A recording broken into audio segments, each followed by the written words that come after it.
عسلامة، مرحبا بكم، إن شاء الله رمضانكم مبروك. اليوم الوصفة متاعي سلطة قرنيط. قبل ما نبدأ الوصفة نطلب منكم تشتركوا في القناة وتدعموني وتحطوا لايك. للوصفة هنا نستحقوا قرنيط يكون طيب، ونستحقوا خضر مشكلة طبعا بعد نرجعوا لها، وشوية زبدة وشوية ثوم. ناخذوا قلية إلا كسرونة نحطوا فيها شوية زيت زيتونة من الأول، ومن بعد نحطوا الزبدة ونحطوا معها شوية ثوم، خاطر الزيت والثوم والزبدة يعطيو مطعم بنين على الاخر.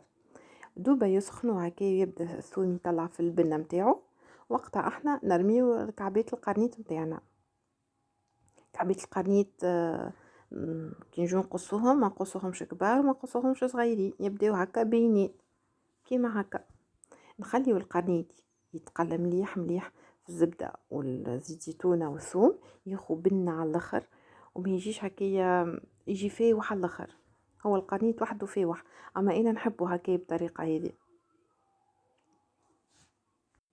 كي يوصل المرحلة هذه نقص عليه الغاز.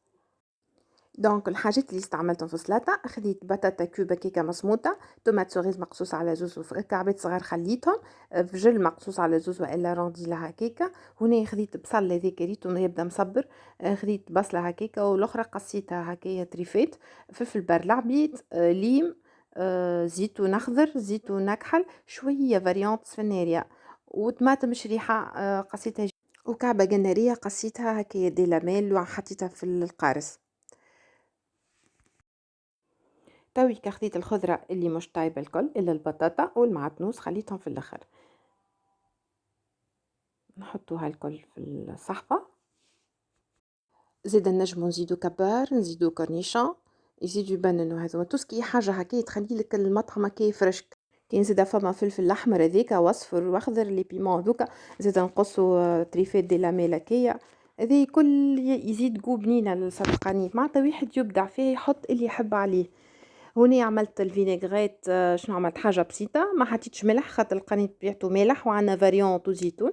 دونك خديت زيت زيتونه، عصره قارص، وفلفل اكحل، وخليت شويه غاديكا في الصحفه حطيت فيهم البطاطا هكيكا باش البطاطا تشرب الفينيغريت هذيكا. ما تنسيوش تشتركوا في القناه، تعملوا ابوني وتفعلوا الجرس وتعملوا لايك.